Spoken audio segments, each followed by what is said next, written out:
জিলহজ মাসের চাঁদ দেখা সাপেক্ষে হয়ে গেল পবিত্র হজ। বাংলাদেশ থেকে প্রায় 1,23,000 হজযাত্রী এবার হজ পালন করছেন। হজ সাদামাটা 5টি দিনের বিষয় নয়। এই 5 দিন যদি আপনি হজের ফিকাহ অনুযায়ী আপনাকে সবকিছু সঠিকভাবে পালন করতে হবে। হজের করণীয় ছাড়া অন্য কাজে লিপ্ত হওয়া যাবে না। কি করছেন এবং কেন করছেন তা উপলব্ধি করে সব আচরণবিধি পালন করতে হবে। এই হজের প্রতিদান আল্লাহ কি দেবেন?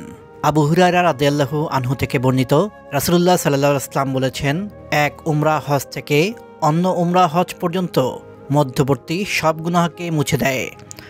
আর মাবরুর হজের একমাত্র প্রতিদান হলো জান্নাত। সহিহ বুখারী হাদিস নম্বর 1683।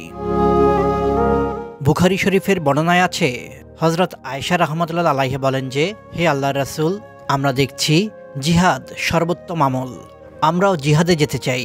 তখন রাসূল সাল্লাল্লাহু আলাইহি ওয়াসাল্লাম বললেন, তোমাদের জন্য সর্বোত্তম জিহাদ হলো হজে মাবরুর। সহিহ বুখারী হাদিস নম্বর 1520।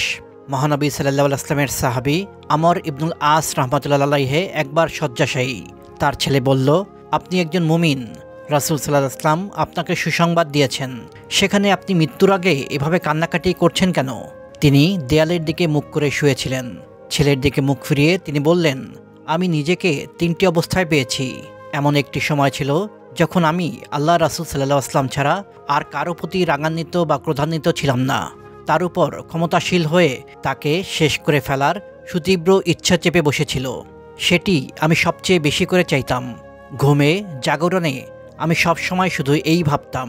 কিন্তু এরপর আল্লাহ আমার অন্তরে ইসলামের প্রতি ভালোবাসা ঢেলে দেন। আমি নবীজি সাল্লাল্লাহু আলাইহি ওয়াসাল্লামের কাছে গিয়ে বললাম, হে মুহাম্মদ, আমি মুসলিম হতে চাই, আপনার হাত বাড়িয়ে দিন, আমি আপনার কাছে বায়াত নেব। কিন্তু মুহাম্মদ সাল্লাল্লাহু আলাইহি ওয়াসাল্লাম যখন হাত সামনের দিকে বাড়ালেন, তখন আমি আমার হাত গুটিয়ে নিলাম। নবীজি জিজ্ঞেস করলেন, কি হয়েছে? আমি বললাম, আমার একটি শর্ত আছে। নবীজি বললেন, কি শর্ত? আমি বললাম, আমাকে ক্ষমা করে দেয়া হোক, এটাই আমার শর্ত। আমর ইবনুল আস রাহমাতুল্লাহ আলাইহি জানতেন যে তিনি অতীতে মুসলিমদের বিরুদ্ধে যা যা করেছিলেন তা তাকে মৃত্যুদণ্ড দেওয়ার জন্য যথেষ্ট। তাই তিনি নিশ্চিত হতে চাইছিলেন যে নবীজি সাল্লাল্লাহু আলাইহি ওয়াসাল্লাম তাকে তার অতীতের কার্যকলাপের জন্য দোষী না করেন। নবীজি সাল্লাল্লাহু আলাইহি ওয়াসাল্লাম বললেন, ও আমর, তুমি কি জানো না যে ইসলাম তার আগের সব গুনাহ মুছে দেয়, হিজরত তার আগের সব গুনাহ মুছে দেয়, আর হজ তার আগের সব গুনাহ মুছে দেয়।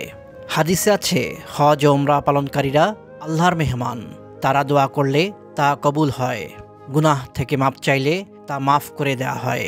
ইবনে মাজাহ হাদিস নম্বর 2892।